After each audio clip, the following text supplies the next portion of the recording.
Talks. Welcome, welcome, welcome, welcome, welcome. For the community, by the community, presented by Bodhi Academy. Today we have community member Jeanette and Chau. Ladies, why don't you introduce yourselves? I'm Chau, and I have been a mindfulness practitioner since I was a teenager. Right now, I'm 22 years old and a graduate student at UCSD. Hi, I'm Jeanette. I've also been practicing mindfulness my whole life. I am a teacher and a grad student at UCLA. Sweet. The lovely co-host Jeanette. Let's get started with our first topic of the day, which is mindfulness. Okay. Well, just what is mindfulness to you, Chau? What does it mean to you? So mindfulness for me means just fully being there for yourself in the present moment, but that present moment can also mean you're there when you're thinking about your past. You're there for yourself when you're thinking of the future or anything that you're worried about in the future. For me, it's all how I express myself in the present moment and being there for myself so that I can be able to be a calm presence for anything in my external. Mindfulness just really means a lot for me because of how it entered my life as a young teenager and how it shifted from a more cultural understanding of Buddhism and mindfulness to one that's more spiritual and philosophical that has helped me every single aspect of my life since I was like 11. How were you introduced to mindfulness? When I was in 6th grade, my parents made me go to a temple, a Buddhist Vietnamese temple, and join a youth group there. But instead of really being taught the core tenets of mindfulness and how it can be applied to your life, it kind of felt militant in that we were forced to chant the Buddha's name for like 20 minutes while we're all sitting on cushions, like staring at a huge statue of the Buddha, and then meditate for 45 minutes, even though we had no idea what that meant or why it would even help us, rather than the adults would just tell us, oh, it just keeps you calm and that's how you become connected to the Buddha. So that's what I was first introduced to what I thought of when I was a child. But then I went to Deer Park Monastery and was taught that mindfulness is just listening to yourself. It can be applied to every single aspect of your life, whether it be eating meditation, walking meditation, even driving meditation. I've been practicing with Deer Park since I was 13 until now. I just have a question. You mentioned that you went into the monastery and they forced you to basically meditate and chant. Can you describe that experience? Like, what were you, it was just day one and they're like, this is what you're doing now. It's very militant. Can you kind of go into more details? Yeah, so it was more of like a Vietnamese Buddhist temple, like one of those small temples. It's like similar to a church, except it's just like a community temple. But that youth group in Vietnamese culture is run by parents, or like they're called Huân Trường. And the parents are like in charge of teaching you Buddhism, like the history of the Buddha, teaching you Vietnamese and kind of tying in your culture with games. And like the start of the day is a meditation every Sunday. We have a meditation in the morning and that will last like an hour, just like chanting and meditation. Just imagine like a room full of like little kids and their parents are like sitting in the front, banging on the wooden thing and the bell, and just like everyone's just sitting down, like reading off of. And you said you were 13? I was 11, but I was considered one of the older kids. So it was ranging from ages like 2 to like 15. And then after age 15, you become like one of the heads. Yeah, it was just like our parents made us wear uniforms, like gray uniforms, Dixie, like Dickies, that's the brand, pants. And yeah, it was like scouts, but Buddhist. Okay. Did you think this was like a cult? It was weird because it was like run by the parents. We're like, why are we here? You mentioned that we didn't really learn the core tenets of like mindfulness, and how did you learn that at Deer Park, and what changed for you? Yeah, so the biggest difference between Deer Park and Sunday Temple was that there were no parents at teen camps. Yeah. And everything was taught to us by actual monks and nuns and people who were mindful. I didn't think that any of those adults were very mindful or even like practiced being slow and calm when they were yelling at us and blowing like their whistles at us. Oh no. That's pretty much how it was. That was terrible. It was fun though. Not exactly mindful and conducive to like being calm. Teen Camp and Deer Park Monastery, they actually have like Dharma talks and help us incorporate the practices into like everyday things, like I mentioned, rather than just teaching us like this is the Buddha and this is why he's so important and this is why you should chant his name in order to get good things. It like wasn't any of that. It was just the Buddha taught how to ease suffering in your life and how to, like use mindfulness and meditation in order to ease your trauma. Top 5 things that you learned in a Dharma talk. The ones that I remember the most that applied to my teen life was how to love myself. So I feel like a really common topic and theme from the retreats and the talks are true love. And in those talks, it included how to both love yourself first in order to then love others. And there's so many like different aspects to true love and loving yourself. So what were the top 5 that impacted you the most? Yeah, the first thing is Sister D's Dharma talks about true love. She talks a lot about how to respect your body.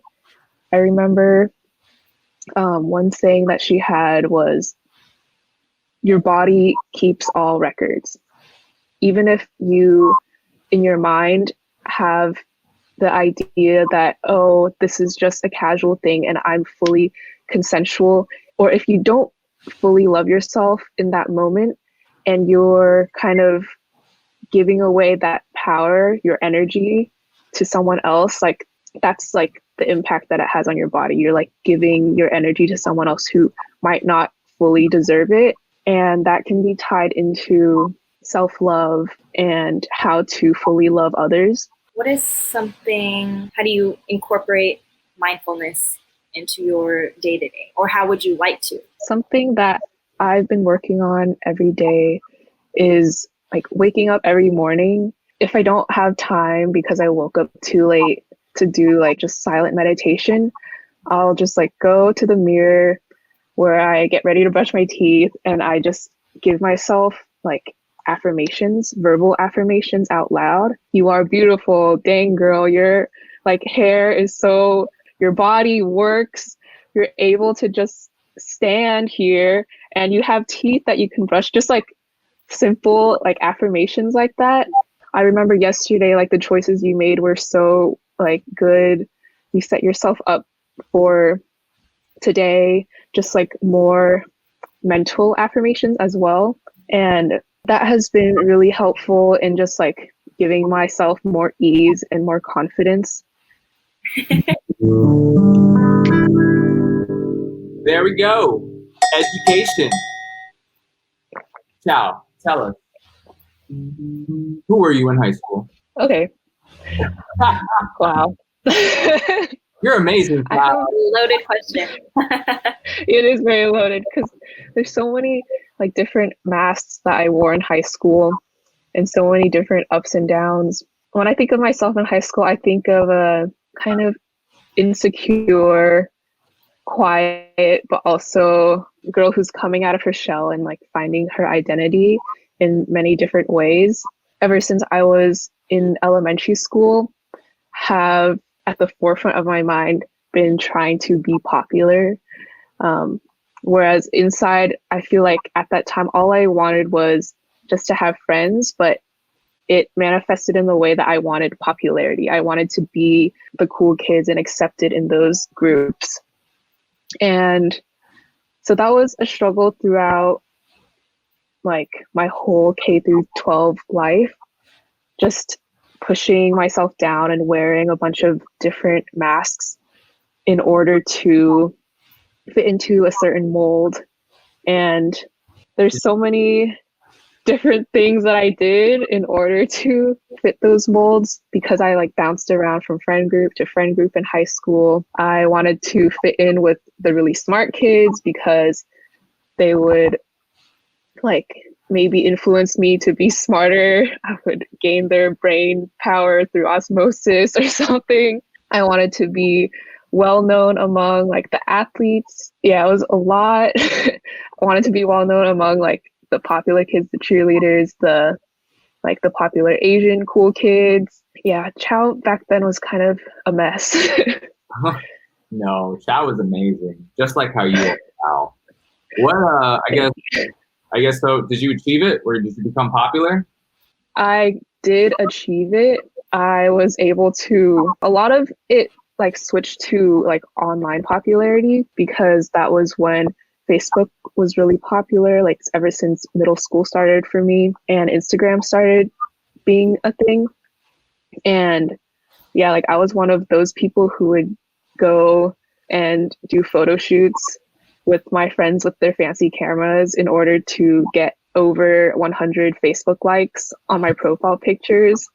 And I reached that goal, but at what cost? You know, I wasn't really able to truly realize like who my real friends were because I was trying to fit into so many different molds. And I suffered through a lot of depression, and I actually attempted suicide. Sorry, trigger warning. My junior year of high school when studies were getting really difficult and there was a lot of drama happening between like all of the friend groups, and like I think all of the fakeness between like all of those groups kind of like came out, and they were like all the people were like, Chau, who are you? Yeah, that was just a lot of trauma during that time. But Well, I love it. Thank you for sharing. Suicide. That's a huge topic. Do you know anyone that's himself from high school? I don't personally know anyone who has died of suicide, but I know a lot of my friends as well during that time. We all, two or three of them, we were all like thinking of suicide like at the same time. We were it was kind of toxic because we were like egging each other on, saying like this is the only way that our family or our peers will notice our struggle is only if we made an impact by killing ourselves. And luckily we didn't, because we were able to also talk about it with each other, had our lows at the same times, but we also were able to feel our highs together and realize that like these feelings can pass. Because we had really similar at-home lives. We had strict Asian parents and we're all stressing about college. Just being able to share that with each other and relate to each other really helped with our depression. I love it. Thank you for sharing. I guess, what would you say to kids right now that are in high school that are probably, going through that depression? It is a little difficult seeing how sometimes on different websites, like during my time, Tumblr, romanticized mental health and depression. And I feel like to a certain extent, TikTok is as well romanticizing someone with mental health issues. But that's not to say that there is also a community that can also help with mental health out there. There are many resources online, and also just the feeling that you are not alone in our connected world is very helpful. So I am hopeful for those who are suffering with depression or anxiety to have the support that they need. It's not all like rainbows and sunshine once you achieve a certain ideal. For example, on Instagram or different like social medias, people just post what they like, how they want to be perceived as, all of the good in their life. They will post their best angles, they'll Facetune. You don't know how many people have Facetune downloaded, like probably millions of people. There was a period of my life too where I wouldn't post a photo unless it was like doctored in some way through Photoshop or like different filters. And that the portrayals that you see on social media aren't like all sunshines and rainbows. Like once you are able to, for example, your perfect body or become a certain income level as an adult in the future, that doesn't like stop all of the suffering. And it's just like there's a person behind that account, right? Right. And to not idealize what you see on social media. I love it. That was an awesome, deep conversation about the current state of education. I would say we can move on to our final topic. Jeanette, let's get into it. I think this is a topic that Chau, you kind of been discussing it in the beginning, so I think it'd be nice to kind of wrap it up a little bit. The stage is yours, Jeanette. Well, yeah, you shared about self-love and how after being exposed to mindfulness, you were able to love more deeply, I guess, more truly to yourself. Can you talk more about that? I'll talk about an example with my family because that's also been one of the relationships that I've worked on throughout like my teenage years and even now. I grew up not really trusting adults or trusting authority because my family, they are immigrants, they're refugees from the Vietnam War, and they moved here before I was born.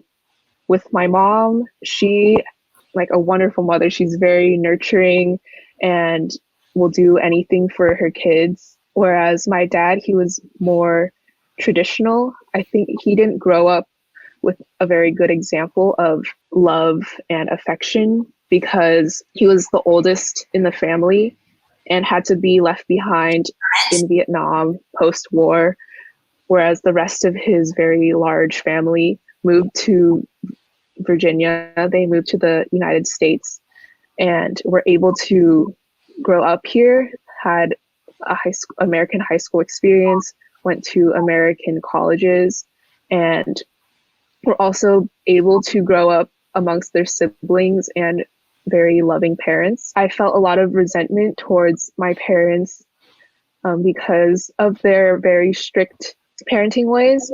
There was something that changed me because of mindfulness, because of a Deer Park teen camp that I went to when I was 13. And one of the activities was to imagine your parents as children. Imagine yourself as a child, imagine your emotions as a child, and also imagine your parents as a child. And when I was thinking about my emotions as a child to take care of, including my resentment that I honestly felt really, really guilty about because my parents sacrificed so much to be able to offer me like a very like privileged life. I was able to treat my guilt and resentment and like honestly like slight hatred towards my dad as a child. And I was able to embrace it, recognize that it was there, but it was there for a reason. But just like you can calm a crying baby, you can calm those emotions that you feel that you might not be so like proud of. So I was thinking about that throughout the whole retreat and decided that I like had a choice and I had like the agency to be able to change my relationship between my dad, even if it was just to understand him more in order for him to understand me more, or to be someone that he can emotionally rely on because he didn't have any of that at the time. I decided to like push those feelings away and really try to understand my dad more. Loving my family has been like a really big work in progress because a lot of things and like the problems that I see within like my family, they like manifested themselves in me. Like I have a lot of the same like similar habits that I see my dad has or other members of my family have. And like, so it's like both, like I mentioned, or like both loving myself and then also being able to love others for who they are, like go hand in hand. Now I'm able to like say I love you to my dad and like show him affection, which he like loves. Like I never thought that he would be like a very affectionate guy and kind. That was only able to come out because like I think able to like be there for him during like his most stressful times. That's so funny because I remember the first time that I had given my dad a kiss on the cheek, he was just like super weirded out. But as we've like grown in our relationship, it is like a very common thing where we show each other affection. And I think like growing up in really strict Asian households, especially with refugee parents and, you know, all of the traumas that come with that, a lot of growth and beauty and love can also unfold if you allow it to. And yeah, find that forgiveness in your heart. Because it is really challenging, I think. But then I think the evolution of love and the beauty of love is that there's enough for everybody. It just takes a lot of intentional, conscious action. Do you have any more questions about love for Chau? What is love to you? How do you live embodied in love? Yeah, that's a good question because I just got out of a serious relationship of like 2.5 years, which is my longest relationship. Like 2 weeks ago, I broke up with my partner, which honestly was a really good thing for me because I haven't been single for like 7 years. I'm always like every time I like in high school, I would like have ongoing crushes, like rotating like list of crushes, like those crazy hormones just made me like in love with like 500 people at the same time. Like when one person wouldn't give me attention, I would like move on to the next and like talk to them or like think about them all the time. That's a savage. And then I would always like need to feel validated by another person in my life or feel like I'm like striving towards something if I'm like bettering myself for my future husband or wife. Like that was always my mindset. I feel like I'm always working to please others, whether it be like through popularity or with a fulfilling partnership, like something like that. Like I realize like is not the best way to live. And especially like right now in quarantine, it feels like honestly really, really good to be like single and focus on myself. I feel like the affirmations that I do every morning like really like hit stronger now that I trust myself. I trust what I say to myself. I'm more intentional also with the affirmations that I give to myself. And it just feels so good to like fully love myself now and not feel like I need to download Tinder right away or like hit up some person from my past, you know, like it feels really good to love myself right now. Also focus on my family. Yeah, that's where I'm at with love right now. Chau, you've been fire right now. Fire! Thank you. Touching the hearts of millions. All the kids watching. Here you go.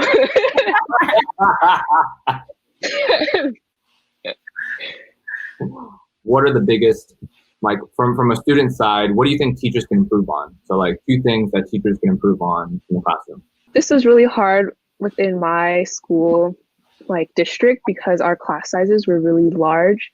But I feel like teachers, I would have loved to have a really deep connection with my teachers, especially in elementary school. I feel like teachers were so tired of us by the time school ended or lunch started, that they wouldn't really, or way too busy, they wouldn't really establish a relationship with us or ask about how our friend groups are going, ask us about our home life, I guess. And I feel like I would have really appreciated that. A small child who didn't really have any adults to talk to growing up.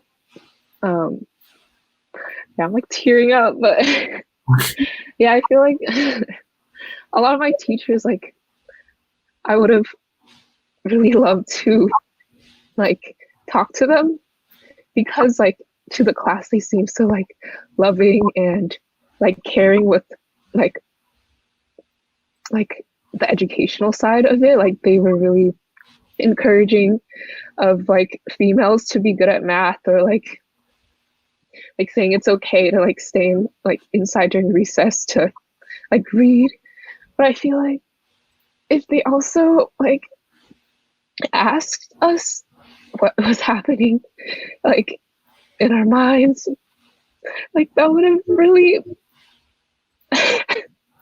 oh my god, so emotional. But Get it out. yeah, it was Get it out. Right? That was your intention?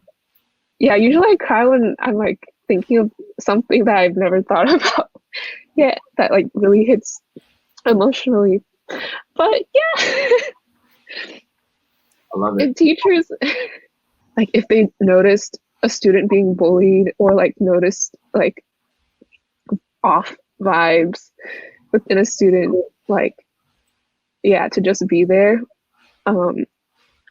I can remember in 3rd grade, I had a teacher who wasn't that.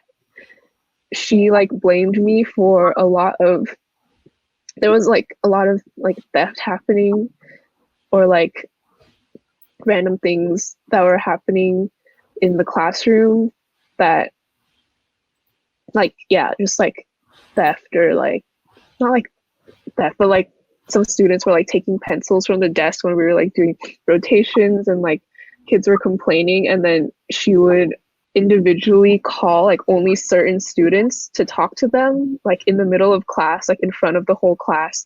She called me out and she was like, "Chau, we need to meet in the quiet room right now," in front of the whole class.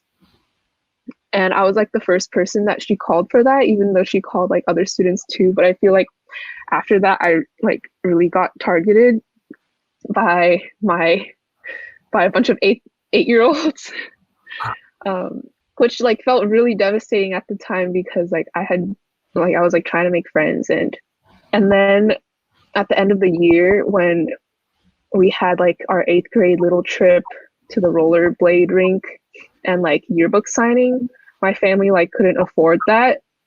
So then she kind of I don't know, targeted me for that too. She was like, "Why aren't you going to this? Do you not like people?" And I was like, "No, first you're targeting me for stealing things, and then you're targeting me for not being able to afford a yearbook and a rollerblading trip." And I don't know, that teacher, that is not how you deal with a student. But wow, thanks. I see that. Yeah, but just to really understand the diversity in your students, and understand that they might be dealing with a lot of other things, to not like be discouraged when kids are closed off, because like just like being there and like present, or just even asking, even if they don't say anything back, like really would like mean a lot to, it would have meant a lot for me. Yeah. I love that. And there it is, folks. That's the end of the show. Thank you guys for watching. Before I forget, Bodhi Academy is looking for members to join the oversight committee to build the best mindfulness school in Southern California. Shoot us a message if you want to learn more. Also, if you need tutoring, online tutoring, after school care, mindfulness practice, please do Bodhi Academy for all those needs. Chau, thank you very much. Give me last words for the audience. Where can people find you? Well, if you want to add me on Instagram, my Instagram is at CHOWLEH. Also, if you have any questions about anything, or want like advice about career paths, or just want to talk, my email is chle.bonnbonni@gmail.com. All right, guys. Thank you very much. Catch you guys later.